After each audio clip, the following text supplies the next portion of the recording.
नमस्कार, ज्ञान सागर में आपका स्वागत है। आज हम कक्षा 10 की संस्कृत पाठ्य पुस्तक की पाठ 6 सौहार्द प्रकृति शोभा इस पाठ का हिंदी अनुवाद पढ़ेंगे। इस पाठ को हम 2 या 3 भागों में करेंगे। 2 भागों में इसके शब्दार्थ अर्थात भावार्थ और हिंदी अनुवाद और तीसरे भाग में प्रश्नोत्तर किए जाएंगे। चलिए शुरू करते हैं।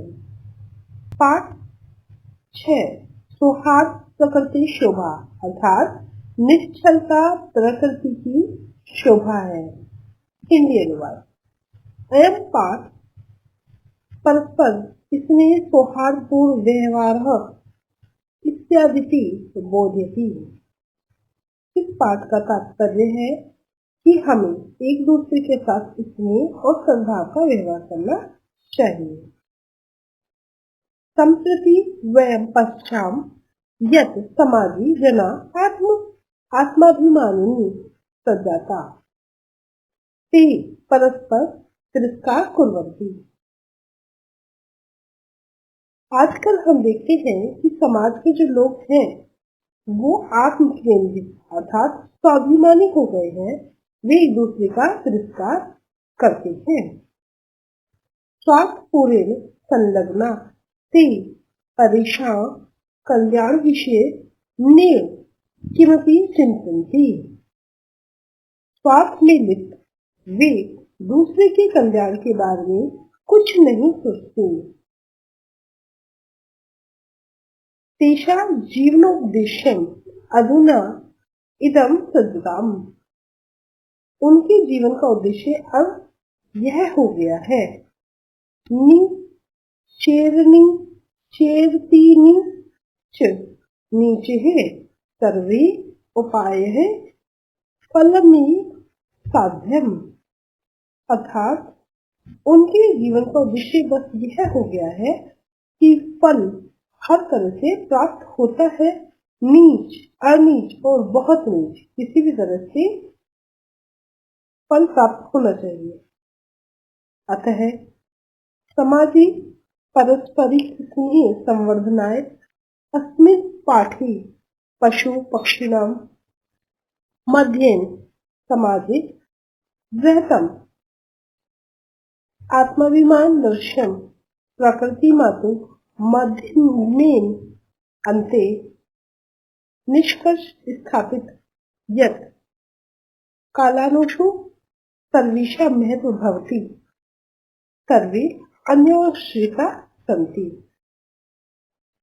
अर्थात अतः समाज में आपसी स्नेह को बढ़ावा देने के लिए यह पाठ पशु पक्षियों के द्वारा समाज में व्यवहार किए जाने वाले स्वाभिमान को दर्शाता है और प्राकृतिक माँ के माध्यम से अंततः यह निष्कर्ष स्थापित किया जाता है कि समय और गुण के साथ सब महत्वपूर्ण हो जाता है। अतः अस्माभिः स्वकल्याणाय परस्पर स्नेहे मैत्रीपूर्ण व्यवहारे च भाव्यम। इसीलिए हमें अपने कल्याण के लिए एक दूसरे के साथ स्नेह और मित्रता का व्यवहार करना चाहिए। दृश्यम समीपे एक बार नदी बहती। जंगल का दृश्य है, नजदीक में ही एक नदी बहती है।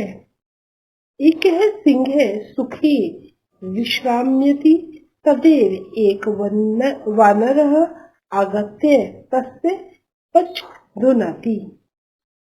एक शेर खुशी से आराम कर रहा है, तभी एक बंदर आता है और उसकी पूंछ को घुमाता है। क्रुद्ध सिंह तं प्रहन्तुमिच्छति परं वानरस्तु क्रुद्धवित्ता वृक्षमारूढ़ः। क्रोधित शेर ने उस पर हमला करने की कोशिश की, लेकिन बंदर उछलकर पेड़ पर चढ़ गया। तदेव अन्यस्मात् वृक्षात् अपः वानरः सिंहस्य कर्णमा कृष्य पुनः वृक्षों की आरोही थी। तभी दूसरे पेड़ से एक और बंदर नीचे आकर शेर का कान खींचता है। कर्माकृष्य कान खींचता है। पुनः वृक्षों की आरोही थी और वापस पेड़ पर चढ़ जाता है।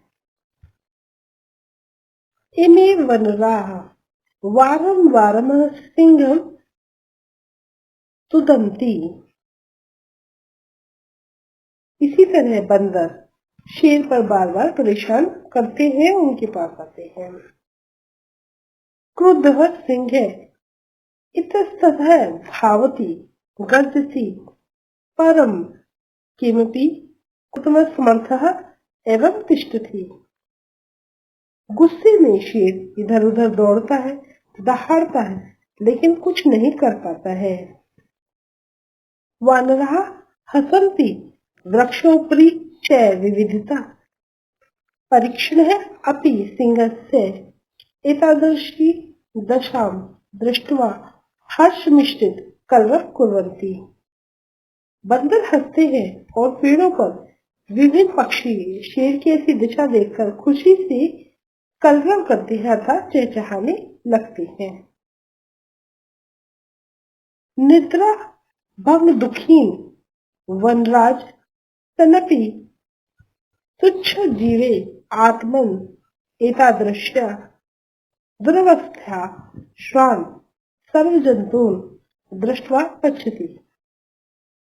निद्रा टूटने से दुखी जंगल का राजा होते हुए भी तुच्छ जीवों द्वारा अपनी ऐसी दुर्दशा से थका हुआ सभी जंतुओं को देखकर पूछता है। अब वार्तालाप शुरू होता है सिंह और वानरों के बीच। सिंह क्रोधेन गर्जन भो अहम वनराज किम भयं न जायते किमार्थ ममेव तुदंती सर्वे मिलित्वा। सिंह गुस्से से गरजते हुए कहते हैं, अरे जंगल का राजा हूँ मैं जंगल का राजा हूँ, क्या डर नहीं उत्पन्न होता? सब मिलकर मुझे किस लिए तंग कर रहे हो?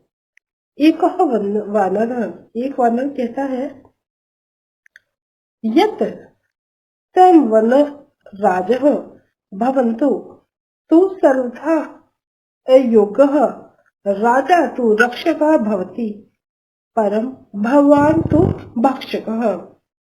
एक बंदर कहता है, क्योंकि तुम जंगल के राजा होने की योग्य ही नहीं हो। राजा तो रक्षा करता है, रक्षक होता है, तुम तो खाने वाले भक्षक हो। अपीच सर से रक्षा याति समर्थ नासी ताही कथम सम्मान रक्षति। अगर तुम अपनी रक्षा ही नहीं कर पा रहे हो तो आप हमारी रक्षा कैसे करोगे? अन्य वानरः किम ने श्रुता त्वया पंचतंत्रोक्ति। क्या आपने पंचतंत्र की कहावत नहीं सुनी? यो न रक्षति वित्र तान पीड्यमान ज्ञान परे सदा जंतुन पार्थिव रूपेण से कृतांतो न शंस्य। अर्थात जो दूसरों के द्वारा संकटग्रस्त और पीड़ित जंतुओं की राजा होते भी सदा रक्षा नहीं करता, वह तो मृत्यु दूत है, इसमें कोई संशय नहीं है। इसका अर्थ है कि अगर एक राजा है तो उसे दूसरों की पीड़ितों की रक्षा करनी चाहिए। अगर वह ऐसा नहीं करता है तो वो राजा नहीं है, वह तो मृत्यु दूत है, इसमें कोई शक नहीं है। आम सत्यम कथितम त्वा वस्तुतः वनराज है भवितु तुम अहमेव योग्य। अर्थात काक कहते हैं कोए को, कौवा कहता है आम हाँ तुमने सच कहा, वास्तव में वनराज जंगल का राजा होने के लिए तो मैं ही योग्य हूँ। पिकह, पिकह कहते हैं कोयल को। उपहासम, उपहास करती हुई, मजाक उड़ाते हुए कहती है किथम तुम योगः वनराज भवन्तुम यत्र तत्र काका इति। कर्कश ध्वनिया वाता वर्ण मां कुली करोषि। न रूपम न ध्वनि अस्ति कृष्ण वर्णम मेध्या मेध्य भक्षकम तम किम वनराज मान्य अहम वयम।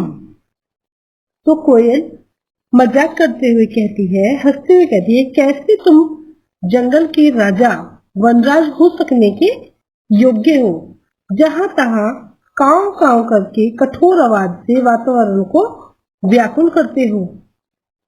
न तुम्हारे पास सुंदरता है, न रूपम न ध्वनि अस्ति, न तुम्हारे पास सुंदरता है न ही सुंदर आवाज है।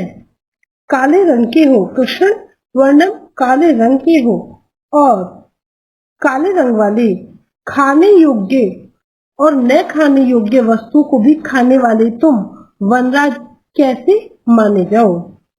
काक, काक कहता है रेह रे किम जल पीसी।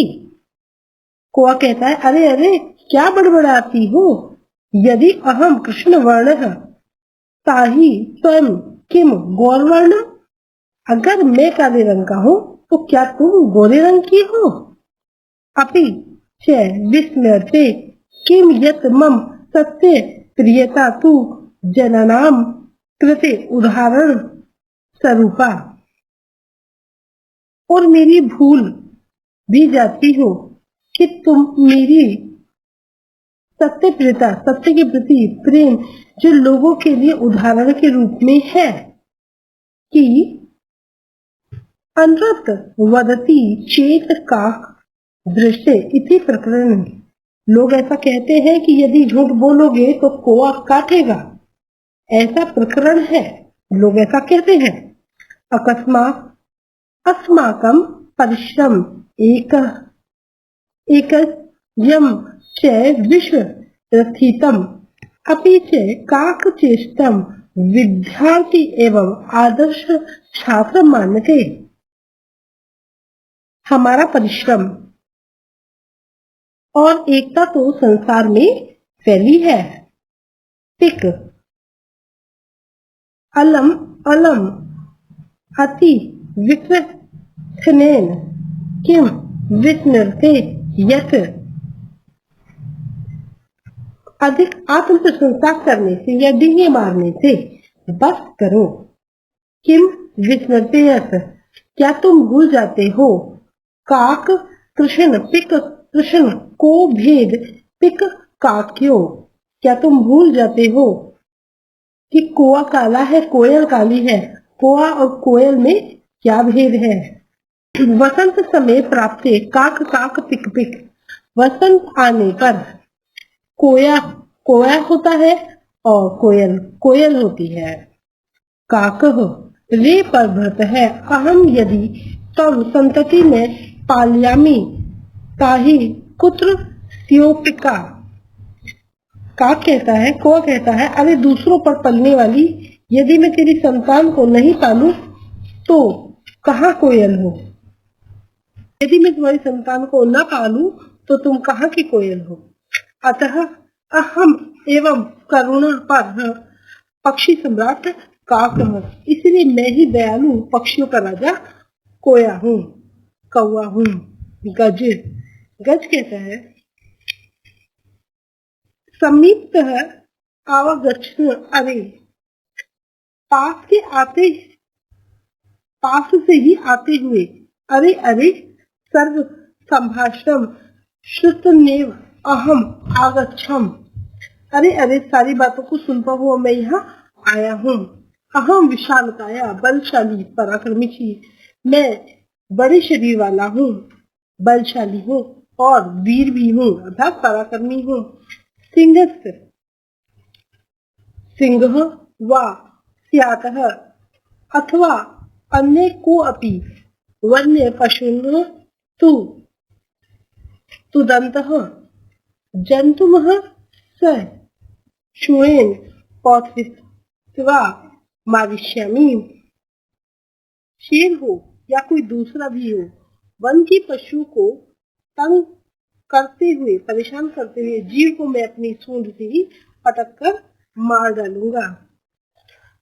किम एम को इदृश प्रकरण मेरे सिवा ऐसा कोई दूसरा पराक्रमी या वीर नहीं है। अतः अहम एक योग्य वनराज पदाय, इसलिए मैं ही वनराज का यानी जंगल के राजा के पद के लिए योग्य हूँ।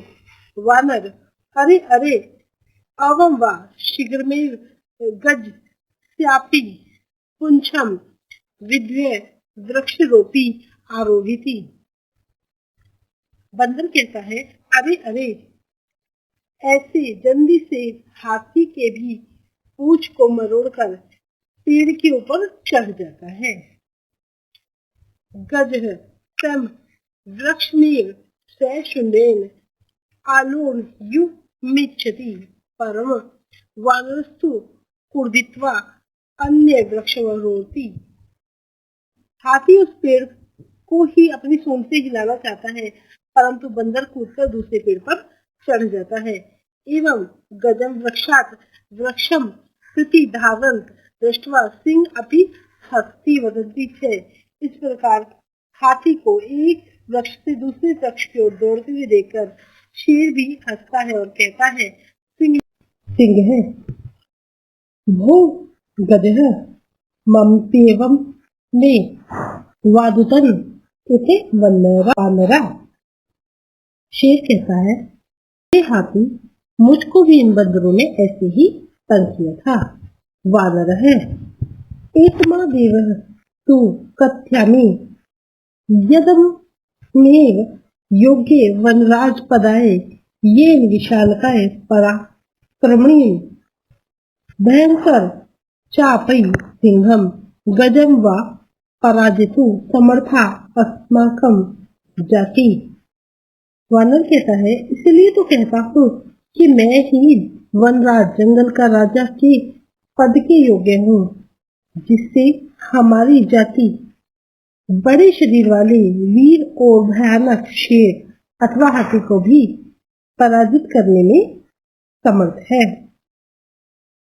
अतः वन्य जातुना रक्षाए व्ययेन क्षमा, अतः जंगल के जीवों की रक्षा के लिए हम ही योग्य और समर्थ है। इत सर्वश्रुता नदी मध्य स्थित एक बक, यह सब सुनकर नदी के बीच में से एक बगुला दिखता है। बगुला अरे रे माँ विहाय कथमन्य कोपी राजा भवितु हति। अरे अरे मुझको छोड़कर कैसे कोई दूसरा राजा हो सकता है। अहम तु शीतले जले बहुकाल्या पर्यंतम अविचलम ध्यान मग्नम स्थितप्रज्ञ एवं स्थित्वा सर्वेषा रक्षाया उपायान चिंतयामि। योजना निर्मय च सभाया विविध पद्म कुर्वाणे जंतुभिश्च मिलित्वा रक्षापि यन्नन्ति करिष्यामि। अतः अहमेव वन राजपद प्राप्त योग्य।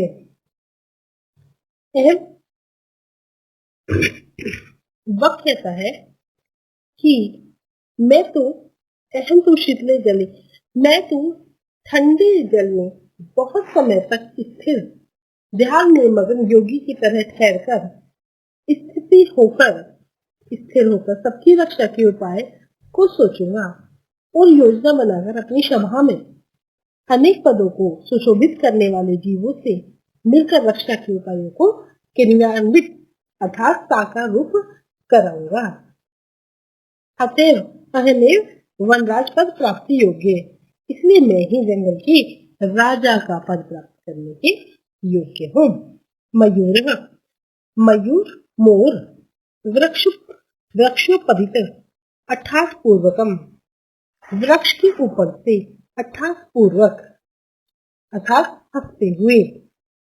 विरम विरम आत्म श्लाघ्या किमने जानतीयत, अपनी प्रशंसा करने से रुको रुको, नहीं जानते कि यदि ने सेनापति सम्मेनेका तत्प्रजा एकर्णधारा जलधो पिलवेतेन नौरिव, अर्थात अच्छा राजा नहीं होता, उसकी प्रजा कान तक के जल वाली समुद्र में डूबने वाली नौका की तरह इस संसार में डूब जाती है।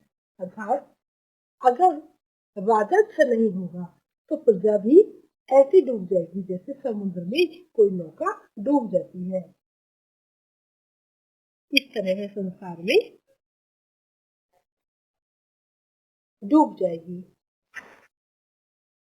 को मैं जानती तब ध्यानवत, तुम्हारी ध्यान की स्थिति को कौन नहीं जानता है।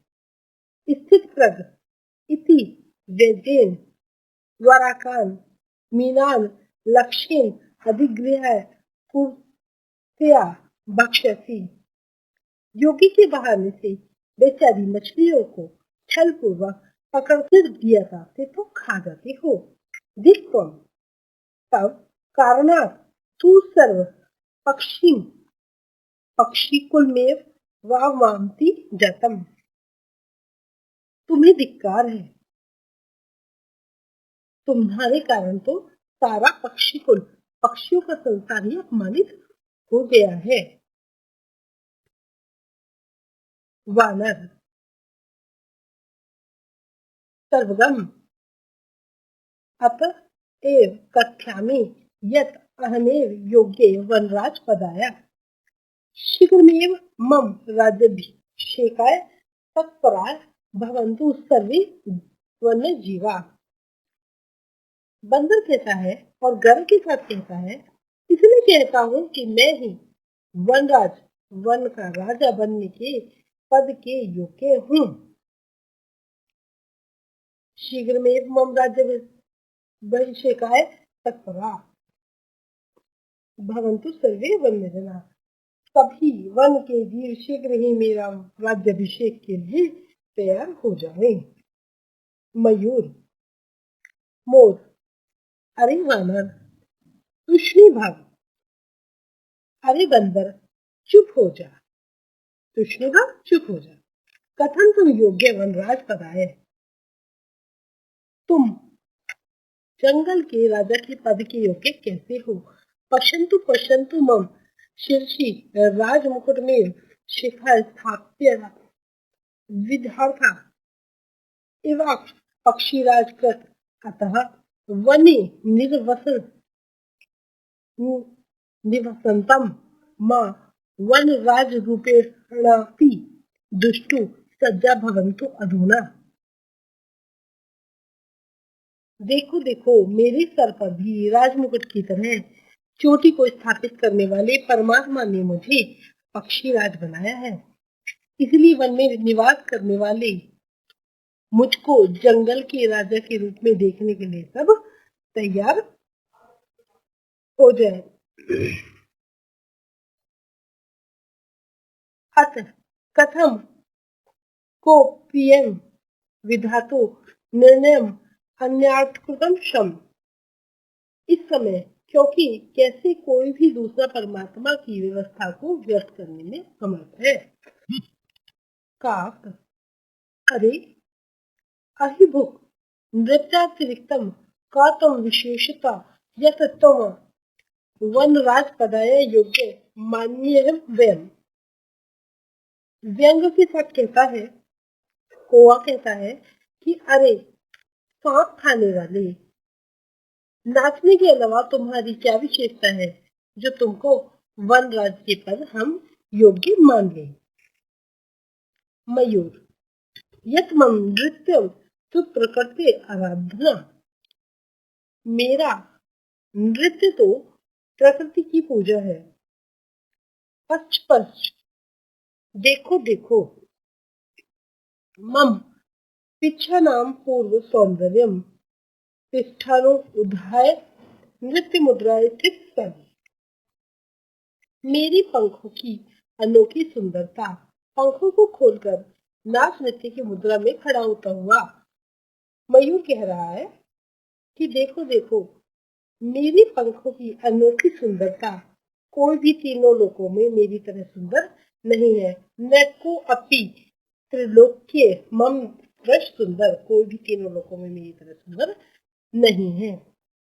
वन्य जंतु नामु परि आक्रमण करताम तू अहम सौंदर्येण नृत्येन च आकर्षित कृत्वा मना बहिष्क्रियामि।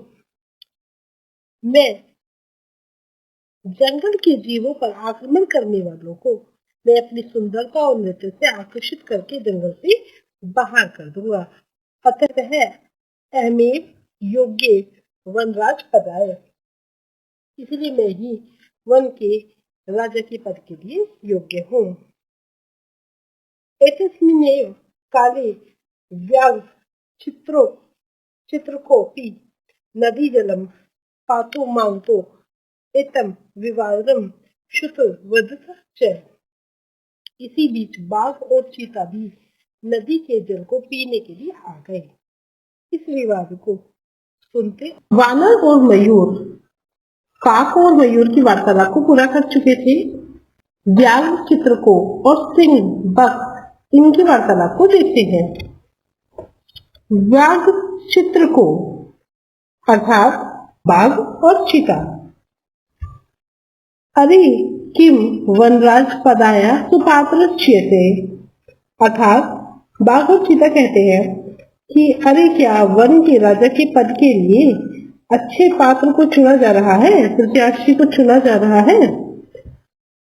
इदर्थ तु आवामेव योग्यो अस्य कस्यापि चयनं कुर्वन्तु सर्व सम्मत्या। वो कहते हैं कि इसके लिए तो हम दोनों ही योग्य हैं, जिस किसी का भी सबकी सहमति कर लो। सिंह शेर कहते हैं तुष्णि भव भो योवामपि तम सदृश्यो भक्षको न तो रक्षको, अर्थात अरे चुप हो जाओ, तुम दोनों भी मुझ जैसे ही भक्षक हो, रक्षक नहीं हो। एते वन्य जीवा भक्षकम रक्षक पद योग्यम न मान्यते, अतः विचार विमर्श प्रचलति। यहाँ वन के जीव भक्षक को रक्षक के पद पर योग्य नहीं मानते हैं, इसलिए तो बात सुन रही है। बक भोला कहता है सर्वथा सम्यगुक्तम सिंह महोदय ने, शेर महोदय ने पूरी तरह से ठीक ही कहा है। वस्तुतः एवं सिंहेन बहुकाल पर्यंतम शासनम कृतम परम मधुना तु को अपि पक्षी एवं राजेति निश्चेतव्यम अत्र तु संशिति लेशायापि अवकाशः एवं नास्ति। वास्तव में शेर ने ही बहुत समय तक राज्य किया है, परंतु अब तो कोई पक्षी ही राजा बने ऐसा निश्चय करना चाहिए। यहाँ तो संदेह का कोई भी स्थान नहीं है, अर्थात कोई इस बात में संदेह नहीं है कि अब पक्षी को राजा बनना चाहिए। सर्वे पक्षिणम, सर्वे पक्षिणः ऊंचे, आम आम निश्चित कश्चित खगः एवं वनराज भविष्यति इति। सभी पक्षी जोर से कहते हैं हाँ हाँ, कोई पक्षी ही जंगल का राजा होगा। परम कश्चित अपि खग आत्मन विना नान्यम किंपि अस्मे पदाय योग्यम चिंतयन्ति, परंतु कोई भी पक्षी अपने अलावा दूसरे किसी को भी इस पद के लिए योग्य नहीं सोचता। ताहि कथम निर्णय भवेत्, तो कैसे निर्णय हो। तदा ते सर्वे गहन निद्रायां निश्चितं स पत्नम उल्लूकम वृक्ष विचारितम यदेश। आत्म श्लाघहीन पद निर्लिप्तम उल्लूक अवास्मकम राजा भविष्यति। परस्परम दृश्यन्ति च तदान्यन्ता नृपाभिषेक संबंधित संभारा इति। तब उन सभी ने गहरी नींद में निश्चित सोते हुए उल्लू को देखकर सोचा कि यह आत्म प्रशंसा से रहित है और पद के राजस से भी मुक्त है, तो उल्लू ही हमारा राजा होगा। ऐसा वो आपस में आदेश करते हैं, तो राजा के अभिषेक के लिए सामान लाया जाए। नृपाभिषेक संबंधित संभारा इति, राज्याभिषेक के लिए सामान लाया जाए। सर्वे पक्षिणः सज्जाए गंतुम इच्छन्ति ताहि सहसा एव।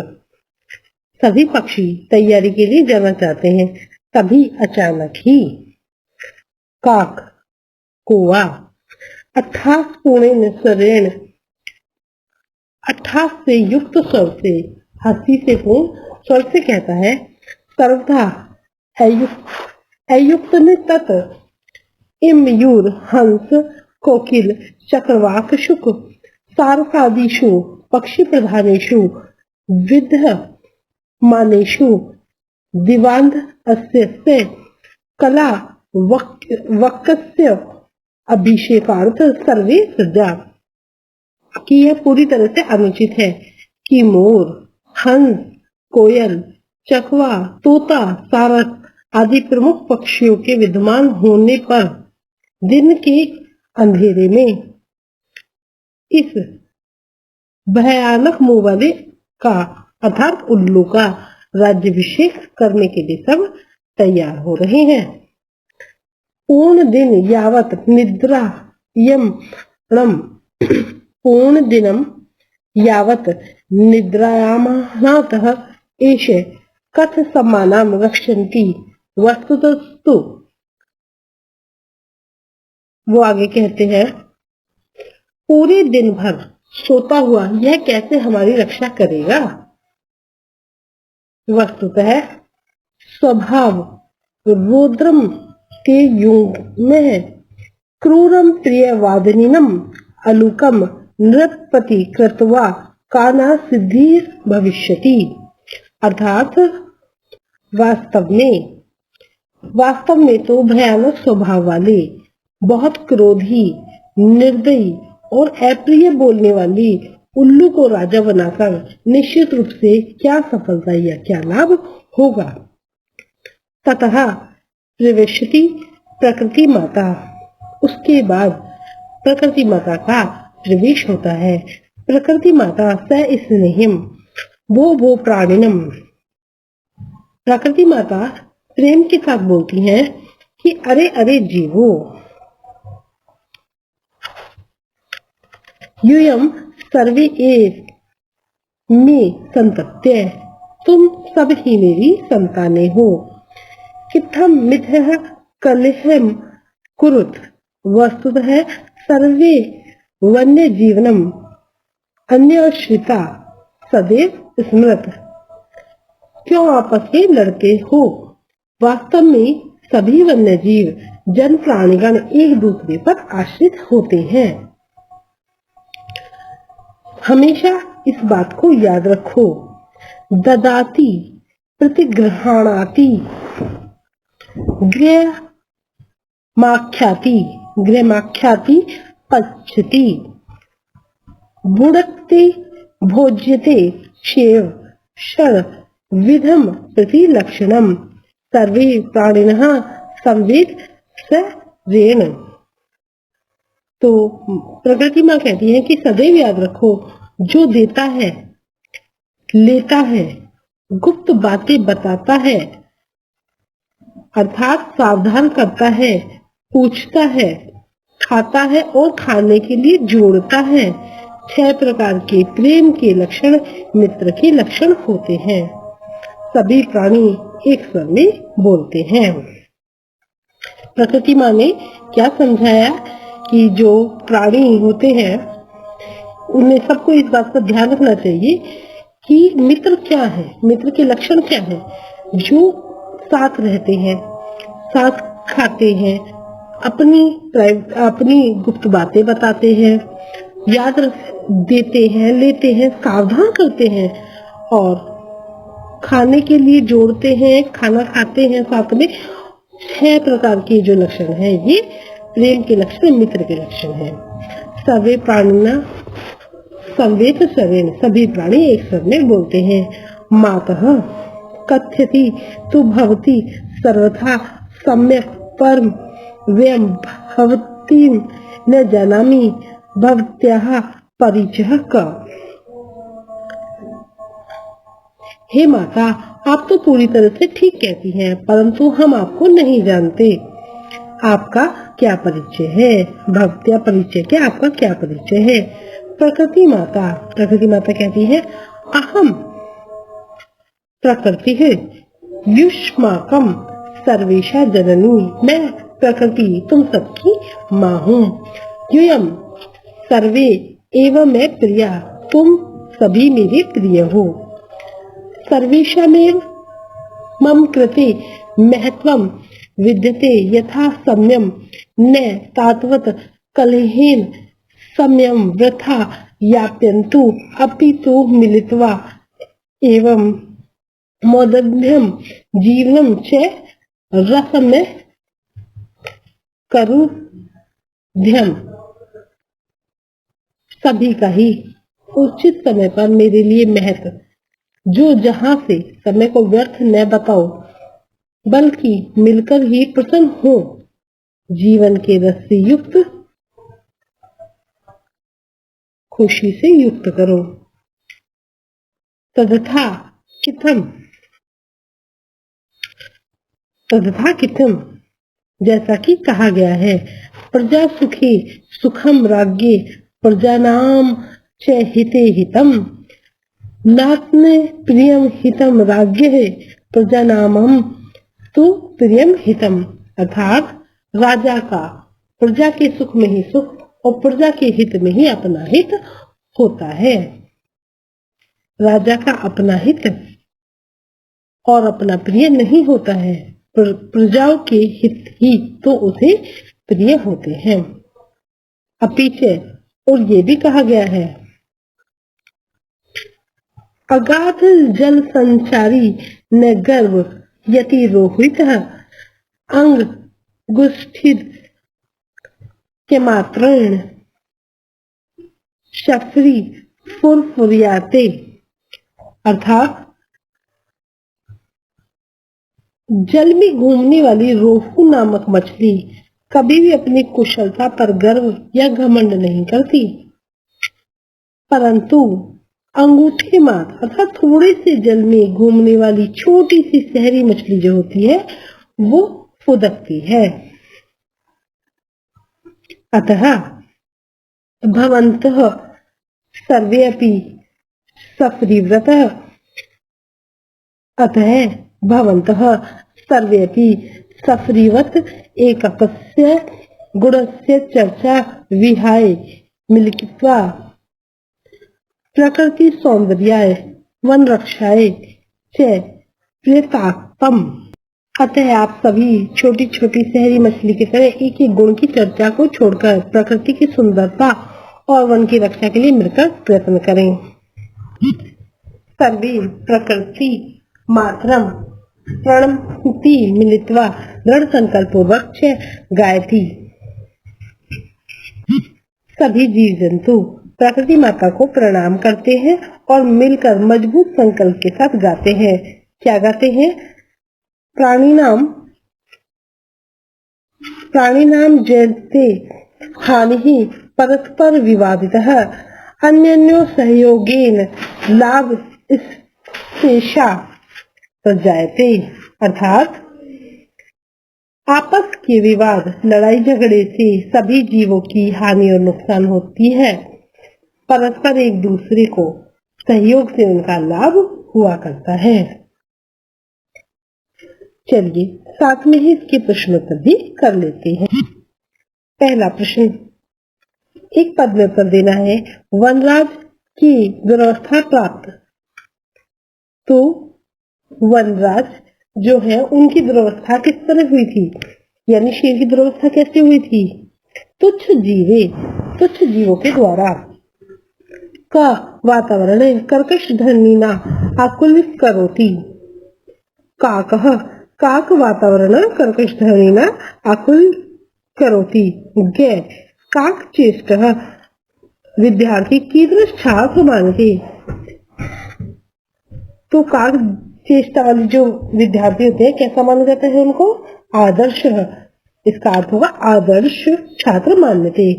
प्रश्न नंबर 6, के आत्मनम बलशालिनम विशालकाय पराक्रमण से कथ्यते।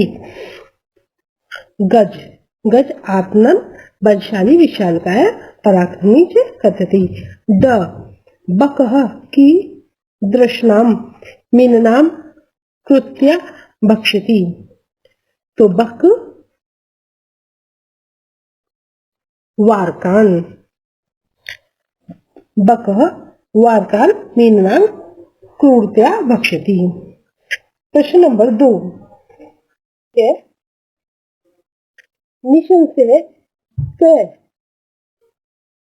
निशंस्यम कह कृतांत कह मान्यते।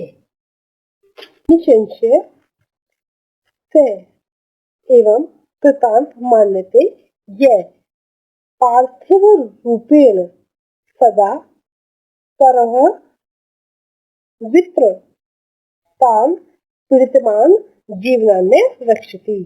अर्थात क्या निश्चय माना जाता है कि जो अपनी रक्षा नहीं कर सकता वो अन्य जीवों की रक्षा भी नहीं कर पाएगा।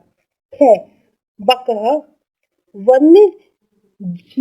वन्य जंतु नाम रक्षा उपायान कथम चिंतयन्तु कथ्यति। बक वन्य जंतु नाम रक्षा उपाय शीतले जले बहुकाल पर्यंत ध्यान मग्न स्थित प्रज्ञ इव स्थित्वा चिंतयन्तु कथ्यति। अर्थात बक वन्य जंतु की रक्षा के लिए कैसे चिंता करेगा? वह जल में बैठकर ध्यान मग्न होकर चिंता करेगा। प्रश्न नंबर 11, अंत प्रकृति माता प्रविश्य सर्वप्रथम किम वदति। जब प्रकृति में आती है तो सबसे पहले क्या बोलती है? वो कहती है भो भो प्राणी यूयम सर्वे एवं मे संतति कथम मित्र कलयम कुर्वन्ति वस्तुतः सर्वे वन्यजीव अन्यवश्यता। जब माँ आती है तो प्रकृति माँ कहती है अरे अरे प्राणियों, तुम सब मेरी संतान हो, तुम आपस में झगड़ा क्यों करते हो? वन के सभी जीव जंतु एक दूसरे पर आश्रित है। प्रश्न नंबर 6, यदि राजा सम्यक न भवति तदा प्रजा कथम विप्लेत। यदि राजा सम्यक नहीं है, समर्थवान नहीं है, तो प्रजा को क्या होता है? यदि राजा सम्यक न भवति तदा प्रजा अकर्णधारा जलोधो एव इम प्रवलेत। तो वह प्रजा समुद्र में बह रही एक छोटी नाव की डूब जाने के समान डूब जाती है। प्रश्न नंबर 2, मयूर कथम नृत्य मुद्राया स्थित भवति। मयूर पिछवानुद्घाट्य नृत्य मुद्राया स्थित भवति। 6, अन्ते सर्वे मिलित्वा कस्य राज्याभिषेक तत्परा भवति। अंत में सब लोग किसके राज्याभिषेक के लिए तत्पर हो जाते हैं? अन्ते सर्वे मिलित्वा उल्लूकम राज्याभिषेकाय तत्परा भवति। अंत में सब उल्लू के राज्याभिषेक के लिए तत्पर हो जाते हैं। अस्मिनास्तके कति पत्राणि सन्ति। अस्मिनास्तके 12 पत्राणि सन्ति। रेखांकित पदों को ये प्रश्न बनाने हैं। तो पहले प्रश्न में स रक्षायाम की जगह कक्षायाम हो जाएगा। ख में शूरे का प्रश्न में केन वर्ड आएगा, केन शब्द आएगा। ग वन राजपदाय के लिए कसने या किमार आएगा। घ मयूर से प्रकृति आराधना, तो कस्य आराधना आएगा, प्रकृति की जगह कस्य आ जाएगा। और ड सर्वे प्रकृति मात्रम, प्रमाणति की जगह प्रकृति मात्रम की जगह काम वर्ड आएगा, काम शब्द आएगा। शुद्ध कथा नाम समक्ष आम, अशुद्ध के साथ में ना लिखना है। यानी ये राइट रॉन्ग वाले क्वेश्चन है, सही गलत के क्वेश्चन है। पहला क्वेश्चन, सिंह आत्मन सुदंतर वन्य मारती, क्या सिंह ने अपने ऊपर कूदने वाले वानर को मारा? नहीं, इसमें न आएगा। काका इति वक्स्य ध्वनि भवती, काका क्या ये बक की ध्वनि है? नहीं, ये तो काक की ध्वनि है। काक पीएसु वर्ण कृष्ण भवती, काक और कोयल और कोयल का रंग पीला होता है, तो इसका चिन्ह आएगा आम। हाँ, कोयल और कोयल दोनों का रंग काला होता है। गज लघु काय निर्मल से भवती, क्या हाथी बहुत छोटा और बिल्कुल दुर्बल होता है? न, इसका उत्तर आएगा न। ड मयूर बकस्य कारणात पक्षिकुलम अवमानम मानते, मयूर बक के कारण पक्षियों की अवमानना करता है। हाँ, अन्य सहयोगेन प्राणिनाम लाभ जयते, तो ड में हमने आम लगाया था और च में भी हमें आम ही लगाना है। अन्य के सहयोग से, एक दूसरे के सहयोग से ही प्राणियों को लाभ हुआ करता है। रिक्त स्थान समझ लीजिए, क्या का रिक्त स्थान आएगा। आशा है आपको यह पाठ, इसका हिंदी अनुवाद, व्याख्या और प्रश्न उत्तर को अच्छे से समझ आए होंगे। उम्मीद करती हूँ कि आप अगर नए हैं तो आपने चैनल को सब्सक्राइब किया होगा। वीडियो अगर पसंद आई हो तो लाइक कीजिए, दोस्तों में शेयर कीजिए और चैनल पर अगर नए हैं तो चैनल को सब्सक्राइब कीजिए। आज के लिए इतना ही, बने रहिए ज्ञान सागर में। धन्यवाद।